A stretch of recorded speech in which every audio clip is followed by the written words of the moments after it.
The Department of Defense revealing the identities of two U.S. Army Rangers killed Wednesday in a battle in Afghanistan. Sergeant Joshua Rogers, age 22, of Illinois, and Sergeant Cameron Thomas, age 23, from Ohio, were shot during a raid of ISIS headquarters in the eastern region of the country. The raid not far from where American forces dropped the mother of all bombs 2 weeks ago on an Islamic State complex. Unconfirmed reports say Wednesday night's mission was successful in taking out an ISIS leader as well as some 35 ISIS fighters. The deaths of Sergeant Rogers and Sergeant Thomas are under investigation to determine whether accidental friendly fire by Afghan forces may have been responsible. Both Rogers and Cameron were assigned to the 3rd Battalion, 75th Ranger Regiment in Fort Benning, Georgia.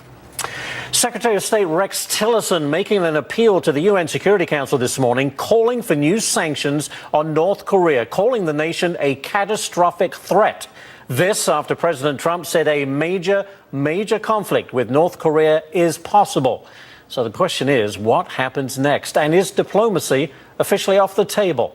Let's bring in Foundation for Defense of Democracy's founder and president, Clifford May. Thank you, Clifford, for joining us.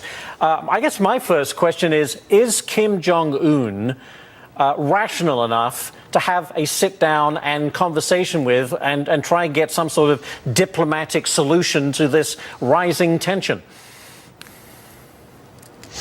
Well, I'm not sure anybody quite knows. I think the supposition is that he is rational, that he, at least in the sense that he wants to survive and he wants his regime to survive, that's his most important priority. And if he thinks his regime or his person is in actual danger, then he may be willing to consider some compromises. Probably until he thinks that, he won't. And keep in mind that it has been his position, we believe, all along, that developing nuclear weapons and the means to deliver them anywhere in the world is something that strengthens him, strengthens his survival and that of his regime. So the current tactic of ramping up the rhetoric and also, some military hardware, the airstrikes on Syria, all sending a very strong message to Pyongyang. Does that work with the North Korean leadership or Kim Jong-un himself? Is that the right strategy to get him ultimately to back down? I think it is the right strategy, although keep in mind, we have been grappling with this problem, with this North Korean regime, with Kim Jong-un, with his father, with his grandfather, and with the threat of nuclear weapons, certainly, for many years. 1994, there was something called the Framework Agreement President Clinton concluded, and President Clinton said this will keep North Korea from developing nuclear weapons. That did not happen. North Korea has developed nuclear weapons, is creating better missiles with which to deliver those nuclear weapons. I think the important point is what you've been hearing from the administration is that all options are on the table. Now, you hear that phrase all the time, but it's not always credible. What they mean by that is we'd like to do this diplomatically. If not, we have economic measures we can use that will really squeeze the regime in a way it's never been squeezed in the past, and that's true. And then if that doesn't work, we do have kinetic means. We have military means that we can use, and we will use if necessary, in order to prevent this regime from having a nuclear weapon that it can deliver to South Korea, to Japan, to Hawaii, and to the continental United States. It is very important that Kim Jong-un believes that we will take these measures. If we have to, we would rather not take the stringent measures, but they really are on the table, ready to be used if necessary. Well, that certainly has been the message up to now. Ultimately, though, Clifford, is it China that holds the key? Can China get North Korea to back down through its own economic sanctions? China can be the key. There's no question about that.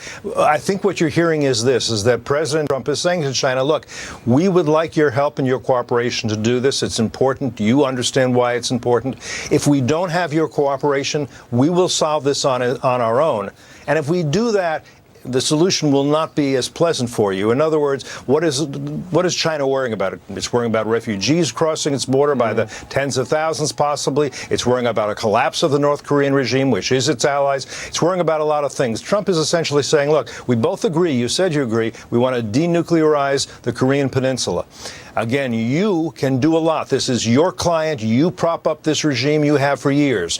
You work on this with us, and we will keep your equities and your needs in mind. But if you won't, if you're going to leave it in our lap, we'll take care of it our way, and you may not be so pleased with the result.